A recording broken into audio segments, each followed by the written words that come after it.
Assalamualaikum warahmatullahi wabarakatuh. Halo teman-teman semuanya, kembali lagi bersama saya Masa Febriani di channel Larsa. Pada kesempatan kali ini saya akan membahas mengenai basic configuration ya teman-teman. Nah, pembahasan yang akan saya bahas pada video kali ini yang pertama ada konfigurasi username, IP address, IP service, dan TLS login management ya teman-teman. Nah, yang pertama adalah configuration hostname. Nah, hostname itu router identity ya, teman-teman, digunakan sebagai pengenal atau identitas mengenai router itu sendiri. Kemudian, setting hostname bisa dilakukan secara GUI maupun CLI. Di sini contoh secara GUI ya, teman-teman bisa mengikuti cara-cara yang ada di gambar sini. Nah, di sini itu kalau CLI. Ini perintahnya ya, teman-teman. Nah, oke teman-teman, di sini saya sudah berada di Pinet Labnya ya teman-teman. Kemudian di sini saya juga sudah login ke Winbox-nya. Dan di sini teman-teman, tadi kan untuk membuka identity terdapat dua cara. Yang pertama dengan sistem dan yang kedua dengan CLI. Pertama-tama kita coba dulu dengan tampilan GUI yaitu di sistem ya teman-teman. Kemudian kita masuk ke menu. Kita masuk ke menu sistem, kemudian kita pilih identity ya teman-teman. Dan ini dia identity. Nah, kalau sudah di sini kita bisa hapus. Misal di sini saya mau mematikan namanya dengan RB ya teman-teman. Kalau sudah di sini kita bisa apply, kemudian oke. Nah, teman-teman perhatikan di sini di atas ini hostname-nya sudah bisa terganti ya teman-teman. Kemudian untuk yang kedua kita bisa buka new terminal nih. Kita enter. Kemudian kalau disuruh bikin new password kita skip saja dengan Ctrl C di keyboard. Kemudian di sini kita akan lihat dulu nih nama hostname berarti kita apa dengan komen system identity enter. Kemudian kita bisa print ya teman-teman di sini. Nah, oke, di sini sudah tertera namanya adalah RB sama ya teman-teman. Nah, kemudian di sini untuk menggantinya kita bisa exit terlebih dahulu, kemudian kita bisa pergi lagi ke sistem identity. Kemudian di sini kita bisa ketikkan set name sama dengan misal di sini saya mengasih nama dengan RB Caca seperti ini, kita bisa enter ya teman-teman. Nah, oke teman-teman, di sini teman-teman perhatikan hostname-nya sudah terganti menjadi RB script Caca. Oke, kita lanjut ke pembahasan yang berikutnya yaitu konfigurasi IP address. Nah, konfigurasi IP address ini kita belajar membuat IP address pada perangkat router boot nih teman-teman. IP address adalah sebuah alamat yang mengidentifikasi perangkat di internet. Nanti teman-teman di sini selanjutnya kita akan mengkonfigurasi IP address pada tampilan GUI terlebih dahulu ya. Di sini kita masuk ke menu IP, kemudian kita masuk ke addresses ya teman-teman. Nah, di sini teman-teman sudah terdapat IP yang kita dapatkan secara DHCP dari DSP ya teman-teman. Nah, di sini untuk menambahkan IP teman-teman bisa klik tanda plus di kiri atas. Kemudian teman-teman di sini bisa tambahkan IP-nya. Misalkan di sini saya menambahkan 192.168.1.1/24 ya teman-teman. Nah, kemudian teman-teman di sini itu terdapat interface. Nah, karena di sini ender 1 atau interface 1 sudah digunakan untuk terhubung ke ISP, maka di sini kita ganti ya teman-teman dengan interface yang lain bisa dari 2 sampai 4. Di sini saya menggunakan ender 2. Kalau sudah di sini teman-teman bisa apply, kemudian bisa oke. Nah, teman-teman perhatikan di sini sudah terdapat IP yang tadi kita konfigurasi yaitu 192.168.19.1. Kemudian untuk cara CLI-nya kita buka new terminal ya teman-teman. Sini teman-teman perlu untuk masuk ke menu IP address terlebih dahulu, lalu mengetikkan IP address. Kemudian di sini kita bisa ketikkan add address teman-teman seperti ini untuk menambahkan IP. Kemudian sama dengan di sini kita tambahkan IP-nya. Misalkan saya di sini ingin menambahkan IP 192.168.1/24. Kemudian di sini saya tambahkan juga untuk interface-nya ya teman-teman. Di sini ketikkan interface sama dengan misal di sini saya mau menggunakan enter 3 nih. Jadi saya tulis di sini enter 3 sama dengan enter 3, kemudian kita bisa enter. Kalau sudah di sini kita bisa cek di print masih di menu IP address. Nah, oke teman-teman perhatikan di sini sudah terdapat IP yang tadi sudah kita konfigurasi di enter 3 ya teman-teman. Kita lanjut. Pada IP address juga kita akan belajar perintah-perintah di CLI ya teman-teman. Nah, oke teman-teman, di sini selanjutnya kita akan mencoba untuk meremove sebuah IP nih. Nantinya saya akan mencontohkan untuk meremove IP yang ada di ender 3 yaitu 192.168.20.1 ya teman-teman. Nah, di sini komennya itu teman-teman tetap berada di menu IP address. Kemudian di sini teman-teman bisa ketikkan remove, kemudian number ya teman-teman. Nah, di sini numbernya itu kita isi dengan ini nih, sesuai yang tadi kita lihat di IP address print. Nah, di sini karena IP address 3-nya berada di nomor 2, jadi di sini saya definisikan numbernya 2 yang akan saya hapus ya teman-teman. Misalnya teman-teman di sini kita sama dengan dulu number sama dengan 2 seperti ini. Kemudian kita bisa enter. Nah, kita bisa ceknya kembali di perintah print ya teman-teman. Nah, oke, teman-teman bisa lihat di sini IP 192.168.20.1 di enter 3 sudah hilang ya teman-teman. Nah, oke teman-teman, di sini selanjutnya kita akan mencoba untuk mendisable dan enablekan IP address ya teman-teman. Nah, maksud dari disable ini adalah nantinya IP yang sudah kita konfigurasi tadi kita akan nonaktifkan dan aktifkan kembali ya teman-teman. Di sini prakteknya kita coba di GUI terlebih dahulu, kita masuk ke menu IP kemudian addresses. Nah, di sini kita bisa klik pada IP yang kita mau disable itu apa. Nah, di sini saya klik IP pada enter 2. Nah, kalau mau meng-disable teman-teman bisa klik tanda silang pada bagian atas ini, otomatis di sini dia akan langsung ter-disable ya teman-teman.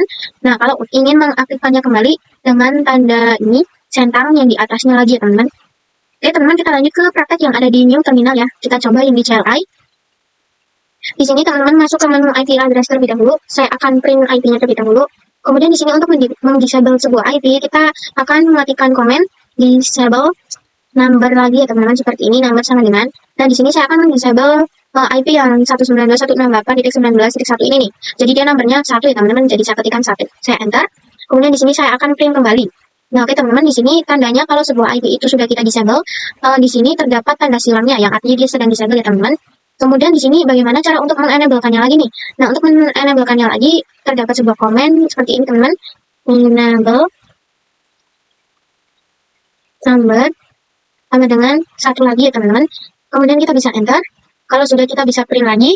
Nah, oke teman-teman, bisa lihat di sini untuk IP address 1 yaitu 192.168.19.1 itu sudah tidak ada tanda silangnya lagi, yang berarti dia sudah aktif lagi IP-nya ya teman-teman. Nah, oke teman-teman, di sini untuk selanjutnya kita akan mencoba untuk mengedit sebuah IP address nih. Misalkan saya di sini sudah menggantikan IP address namun terdapat kesalahan atau saya ingin menggantinya nih. Nah, di sini kita bisa menggunakan comment edit atau set ya teman-teman. Di sini saya akan mencoba menggunakan comment set, kemudian nomornya sama dengan 1 ya teman-teman. Kemudian di sini kita ketikkan address ya teman-teman. Nah, address ini nantinya kita isi dengan revisi IP yang kita mau nih. Misalkan saya mau IP-nya menjadi 192.168.20.1 ya teman-teman. Di sini saya bisa enter. Nah, kalau sudah di sini saya juga bisa print lagi untuk melihat. Nah, oke teman-teman, di sini teman-teman bisa lihat yang tadinya 19.1 menjadi 20.1 ya teman-teman. Oke teman-teman, di sini untuk klik about CLI nantinya kita akan belajar mengenai CLI ya teman-teman di sini. Meskipun tidak jauh berbeda dari Linux, tampilannya tetap sama CLI, namun di sini komennya atau perintahnya lumayan berbeda ya teman-teman. Nah, oke teman-teman, misalkan di sini pada Linux saya ingin masuk ke sebuah direktori nih. Nah, kalau kita ingin masuk ke sebuah direktori pada Linux, kan kita harus menggunakan menu CD, kemudian nama direktorinya apa ya teman-teman. Namun di sini pada Microtik kita hanya perlu menuliskan nama yang akan kita tuju filenya teman-teman. Misalkan di sini saya akan menuju ke IP address. Di sini saya tinggal ketikkan saja, otomatis saya sudah berada di tujuan saya itu IP address ya teman-teman. Nah, hanya saja di sini terdapat sebuah perbedaan ya teman-teman. Di sini itu penyebutannya bukan sebuah direktori, namun sebuah menu. Di sini menunya ya teman-teman. Nah, di sini misalkan saya contohkan lagi, saya ingin masuk ke menu sistem nih. Saya bisa ketikkan langsung sistem seperti ini, atau kita bisa tambahkan garis miring seperti ini di awalannya ya teman-teman, sama saja. Kemudian misalkan di sini saya ingin masuk kembali ke menu identity nih. Di dalam menu saya sistem itu terdapat menu lagi yang namanya identity. Di sini sama teman-teman, bisa ketikkan slash lagi atau tidak usah. Di sini saya enter. Nah, di sini saya sudah masuk ke menu sistem dan identity. Nah, oke teman-teman, kemudian misalkan teman-teman ingin keluar nih dari menu sistem dan identity ke menu awal. Nah, teman-teman di sini cukup ketikkan slash atau garis miring saja ya teman-teman. Kemudian bisa enter. Teman-teman sudah kembali ke menu utama. Nah, kemudian bagaimana nih kalau saya sedang berada di sistem kemudian identity? Nah, saya itu ingin kembali ke menu sistem saja, jadi saya hanya ingin keluar ke menu identity. Nah, caranya teman-teman bisa ketik titik 2 kali seperti ini teman-teman, kemudian bisa enter. Nah, di sini teman-teman lihat, saya sudah keluar dari menu identity, namun tidak keluar dari menu sistem. Nah, teman-teman di sini komen trik lainnya, misalkan di sini teman-teman ingin masuk ke menu interface nih. Nah, di sini teman-teman hanya perlu mengetikkan enter saja, kemudian teman-teman bisa klik pada menu tab yang ada di keyboard teman-teman. Nah, di sini otomatis akan langsung terisi interface ya teman-teman. Ini akan sangat membantu karena mempersingkat waktu. Nah, kemudian teman-teman, di sini terdapat satu komen trik lagi mengenai tanda tanya ya teman-teman. Misalkan saya ingin mengetahui di menu interface itu terdapat menu apa saja sih di dalamnya. Nah, teman-teman di sini bisa ketikkan interface, kemudian ketikkan tanda tanya di keyboard teman-teman. Jadi di sini langsung akan otomatis ada ya teman-teman menu apa saja yang ada di interface. Nah, kita lanjut pembahasan IP service nih teman-teman. Jadi IP service adalah berbagai cara untuk masuk atau login ke dalam router OS ya teman-teman. Dapat juga digunakan dalam membatasi user untuk login dari salah satu service dengan cara mematikan atau merubah nilai port pada service tersebut. Nah, oke teman-teman, di sini untuk IP service kita bisa lihat di tampilan GUI menggunakan menu IP, kemudian kita ke menu service ya teman-teman. Nah, di sini sudah terdapat banyak sekali service. Nah, kemudian teman-teman di sini untuk materi IP service kita akan menggunakan studi kasus nih. Yang pertama di sini saya akan mendisable semua service kecuali SSH dan Winbox. Kemudian yang kedua saya akan merubah port SSH menjadi 9022 dan Winbox menjadi 3000. Kemudian saya akan login kembali ke router menggunakan default port. Dan yang terakhir saya akan login kembali ke router menggunakan port yang sudah dirubah. Nah, di sini saya akan lakukan hal yang pertama dulu, yaitu disable semua service kecuali SSH dan Winbox. Nah, di sini untuk mendisable-nya teman-teman bisa pilih menu yang akan kita disable. Di sini kita silang ya teman-teman. Untuk mendisable-nya kita silang pada menu yang ingin kita disable semuanya. Nah, oke teman-teman, di sini saya sudah selesai mendisable semua service kecuali SSL dan Winbox. Nah, kemudian di sini untuk yang kedua adalah merubah port SSL menjadi 9022 dan Winbox menjadi 3000.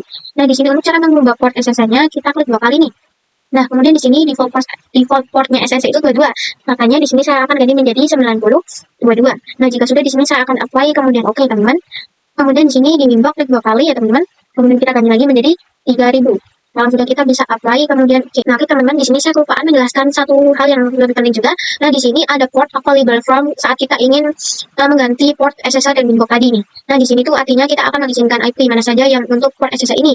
Nah, di sini tapi saya biarkan kosong saja teman-teman. Di sini saya apply dan oke. Kemudian di Winbox itu sama, saya biarkan kosong saja. Nah, oke teman-teman, kalau sudah seperti ini kita lanjut ke studi kasus yang ketiga dan yang keempat. Nanti saya akan menggunakan Nanti saya akan login kembali ke Winbox menggunakan port 8291 yang tadi di Winbox port defaultnya ya teman-teman. Kemudian saya akan login kembali menggunakan port yang sudah saya rubah yaitu 3000. Di sini langsung saja teman-teman, saya hapus terlebih dahulu Winbox-nya, kemudian saya akan login kembali ke Winbox. Nah, oke teman-teman, di sini untuk cara kita ingin login kembali menggunakan port, di sini pada bagian connect to di bagian IP, teman-teman bisa tambahkan titik 2 ya teman-teman, seperti ini. Titik 2, bawah, atas, dan bawah. Kemudian saya akan menambahi dengan port yang default dari Winbox-nya yaitu 8291. Di sini saya akan coba connect ya teman-teman. Nah, di sini teman-teman bisa lihat connect-nya itu tidak berhasil karena kita sudah merubah portnya. Nah, di sini saya channel dulu. Kemudian di sini saya rubah nih menjadi 3000 yang sudah tadi kita ubah. Kemudian kita akan connect kembali. Nah, oke, di sini kita sudah berhasil connect menggunakan port yang sudah kita rubah ya teman-teman. Nah, oke teman-teman semuanya, setelah kita membahas IP service, kemudian kita melanjutkan pembahasan yang berikutnya yaitu router OS login management ya teman-teman. Nah, router OS login management digunakan untuk mengatur siapa saja yang kita izinkan masuk ke dalam router, untuk mengatur konsol, serial terminal, telnet, SSL, webpack, Winbox ya teman-teman. Nah, untuk mengatur dan membuat siapa saja yang boleh masuk ke dalam router, terdapat dua option nih teman-teman, yaitu local database dan radius server. Kemudian manajemen user dapat dilakukan dengan yang pertama grup, profil pengelompokan user, dengan menentukan privilege yang bisa diperoleh suatu user. Kemudian yang kedua user merupakan login, username dan password dari suatu user. Kita bahas satu persatu mulai dari user nih teman-teman. By default, Mikrotik menggunakan user admin tanpa password untuk login. Yang kedua, dapat membuat user baru dan memberikan hak akses yang berbeda terhadap user tersebut. Kemudian dapat juga melakukan pembatasan berdasarkan IP address yang digunakannya ya teman-teman. Kemudian yang terakhir yaitu grup nih teman-teman. Jadi grup digunakan untuk memberikan hak akses terhadap user. Grup digunakan untuk memberikan hak akses terhadap user teman-teman. Kemudian by default terdapat 3 grup di Mikrotik. Yang pertama full, word, and read permission ya teman-teman. Dan juga dapat membuat custom group baru sesuai dengan aturan yang kita inginkan. Nah, oke teman-teman, di sini langsung saja kita akan praktekkan ya. Di sini teman-teman masukkan IP, kemudian nah, oke teman-teman, di sini teman-teman bisa masuk ke menu sistem, kemudian paling bawah user ya teman-teman. Nah, di sini terdapat beberapa opsi nih. Yang pertama user, yang kedua grup untuk melihat hak akses, kemudian di sini juga terdapat aktif user nih, yang dimana ini menandakan user mana saja yang aktif. Nah, kita kembali lagi ke user ya teman-teman. Di sini perhatikan pada user terdapat user yang sudah defaultnya kita ada nih. Nah, di sini langsung saja teman-teman kita akan menambahkan user lagi ya. Di sini kita bisa langsung ketikkan add. Kemudian untuk name di sini teman-teman bisa ketikkan terserah teman-teman mau apa. Di sini saya ketikkan nama saya saja. Kemudian di sini untuk grupnya kita ganti menjadi full ya teman-teman. Nah, untuk di sini juga ada allowed address-nya nih. Teman-teman bisa mengetikkan IP yang bisa login ke user Caca Marsa nantinya itu apa. Tapi di sini saya biarkan kosong saja teman-teman. Kemudian di sini teman-teman jangan lupa beri password. Di sini misalkan passwordnya 123. Kemudian di bagian bawah confirm passwordnya lagi, tuliskan passwordnya lagi teman-teman. Kalau sudah di sini teman-teman bisa apply. Kemudian oke. Nah, di sini teman-teman bisa lihat terdapat user Caca Marsa yang sudah siap digunakan. Nah, di sini saya akan tes ya teman-teman uji coba. Namun sebelum itu kita harus mendisable user ini dulu, admin ya teman-teman. Di sini saya disable terlebih dahulu. Kemudian di sini untuk pengujian teman-teman bisa pilih new Winbox ya teman-teman di sini di menu paling bawah. Nah, oke teman-teman, di sini untuk konektornya jangan lupa berikan titik 2 kemudian port Winbox-nya itu 3000 yang sudah kita setting tadi. Kemudian di sini di loginnya kita kasih name-nya tadi yang diuser ya teman-teman, yaitu Caca Marsa. Kemudian passwordnya jangan lupa teman-teman berikan 123. Kalau sudah di sini teman-teman bisa connect ya teman-teman. Nah, oke teman-teman bisa lihat di sini kita sudah bisa connect ke user Caca Marsa ya teman-teman. Nah, oke teman-teman, di sini saya akan coba kembali nanti membuat user lagi. Namun nantinya kita akan membahas mengenai grup ya teman-teman. Di sini langsung saja kita membuatnya. Di sini namanya sama saja, Caca Marsa, namun saya ganti menjadi 2. Kemudian di sini untuk grupnya kita ubah menjadi lead ya teman-teman. Kemudian di sini IP-nya kita biarkan kosong dan masukkan passwordnya masih sama 123. Kalau sudah di sini teman-teman bisa apply. Kemudian oke. Nah, kalau sudah kita bisa lakukan uji coba lagi di new winbox. Masih sama, di sini teman-teman ketikkan portnya, kemudian username-nya di menu login, kemudian passwordnya, kemudian kita bisa connect. Nah, oke teman-teman, di sini kita bisa connect ke user Caca Marsa 2. Nah, karena di sini dia grupnya itu read, kita misal akan ke menu IP kemudian addresses nih. Nah, di sini teman-teman ketika saya ingin melakukan konfigurasi IP tidak bisa ya. Klik tidak bisa ya, di sini untuk penambahan IP-nya tidak ada karena dia grupnya itu atau hak aksesnya itu hanya read ya teman-teman atau membaca. Nah, oke teman-teman, kita lanjut ke pembuatan user berikutnya, masih mengenai grup. Di sini teman-teman kita akan mempelajari tentang grup red nih. Di sini sama saja saya membuat user baru, kemudian saya akan menamainya dengan Caca Marsa 3. Kemudian di sini masih sama IP-nya 0, saya ganti passwordnya menjadi lebih panjang 1 2 3 4 5. Kalau sudah di sini teman-teman bisa apply, kemudian oke. Kita uji coba kembali di new winbox. Kemudian kita akan login menggunakan username Caca Marsa 2 dan passwordnya jangan lupa. Kemudian kita connect. Oke teman-teman, di sini perhatikan pada menu wallet ini teman-teman, kita hanya bisa mengkonfigurasi IP nih. Teman-teman perhatikan di sini di wallet kita bisa mengkonfigurasi IP. Namun teman-teman perhatikan di sini ketika kita ingin masuk ke menu sistem kemudian user, di sini ia tidak bisa menambah konfigurasi dan yang lainnya teman-teman. Oke teman-teman, segitu dulu pembahasan kita pada bab 6 kali ini. Kita lanjut ke pembahasan yang berikutnya.